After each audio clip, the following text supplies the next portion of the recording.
প্রিয় দর্শক, আপনারা যেই ঝর্ণাটা দেখতে পাচ্ছেন এটা হলো নাপিত্তাছড়া ঝর্ণা।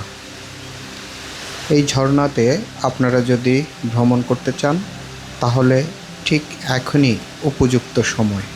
তারই সাথে বিকেলটা কাটাতে পারেন গুলিয়াখালী বিচে। চলুন ভ্রমণের খুঁটিনাটি নিয়ে খুব সংক্ষিপ্তভাবে আলোচনা করি।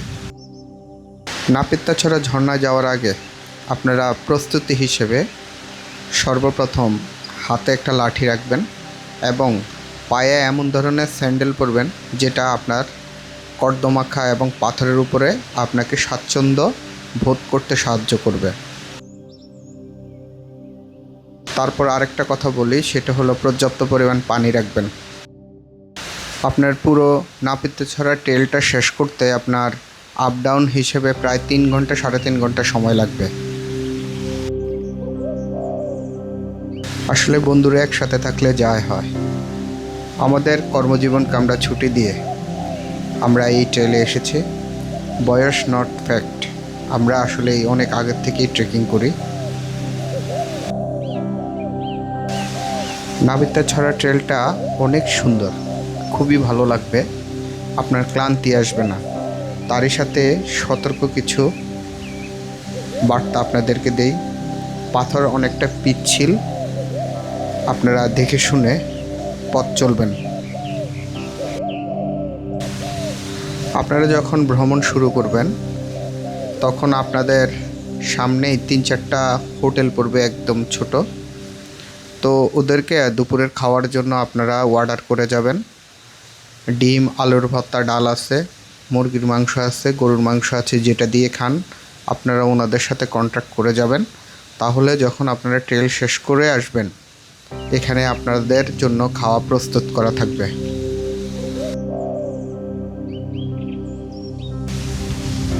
এই ট্রেলে যাওয়ার সময় আপনারা ছোট বড় মিলিয়ে অনেকগুলো ঝর্ণা পাবেন।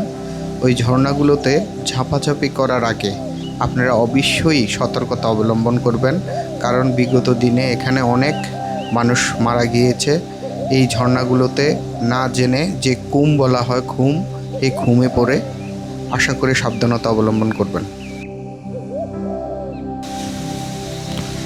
যারা আপনারা আসবেন, এইটুকু পাহাড় আপনারা অতিক্রম করতে কিছুটা কষ্টসাধ্য হবে, তারপরে জিরাতে পারবেন এখানে, এবং লেবুর শরবত এখানে আছে, খেতে পারবেন। আমরা কিন্তু অনেক উপরে এখন পাহাড়ে।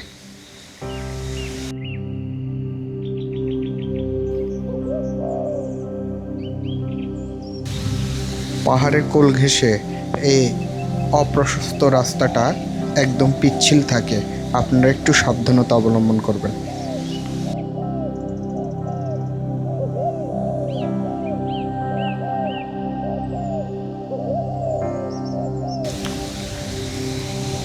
আমরা কিছুটা সময় এখানে বিরতি দিলাম এবং বিরতির পর একটু হাঁটার পরে এই বড় ঝর্ণাটা আমরা পেলাম।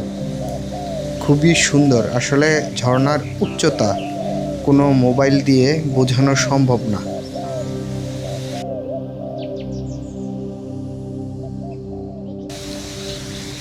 ভ্রমণে একটা জিনিস খেয়াল রাখবেন, আস্তে ধীরে কোনো প্রকার উড়াউড়ি করবেন না, কারণ ভ্রমণটাকে উপভোগ করবেন যাতে আল্লাহ বিপদ মুক্ত রাখে।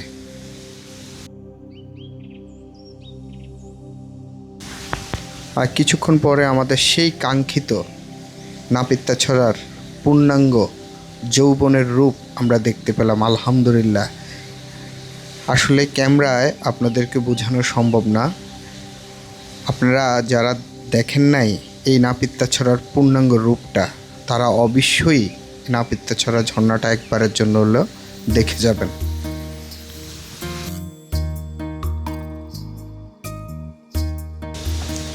আল্লাহর কি অপরূপ সৃষ্টি, একবারের জন্য হলেও দেখে যাবেন। আলহামদুলিল্লাহ। আসলে ক্যামেরায় এর উচ্চতা বোঝানো সম্ভব না। আর এই ছড়ার এই সৌন্দর্য কিন্তু সবসময় দেখা যায় না। আমরা এমন একটা সময় এখানে গিয়েছিলাম যে পানিটা একদম সাদা ছিল। যদি বৃষ্টি হয় এই ঝর্ণার জলটা কিন্তু এতটা সাদা থাকে না। সুতরাং আমাদের বলবো যে ভাগ্য ভালো যে ওই দিন এতটা বৃষ্টি ছিল না, তাই এই ঝর্ণার জলটা একদম দুধে সাদা দেখলাম।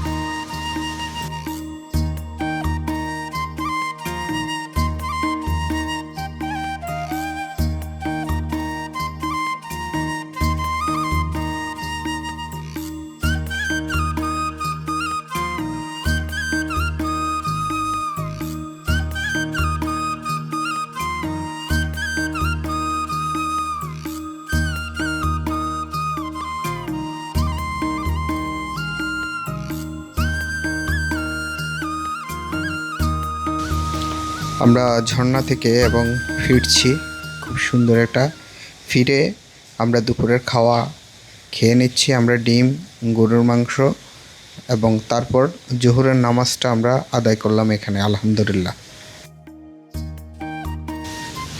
জোহরের নামাজটা শেষ করে আমরা গুলিয়াখালী সি বিচে চলে যাই। গুলিয়াখালী সি বিচের বিকেলটা কেমন হয় আপনারা একটু দেখেন।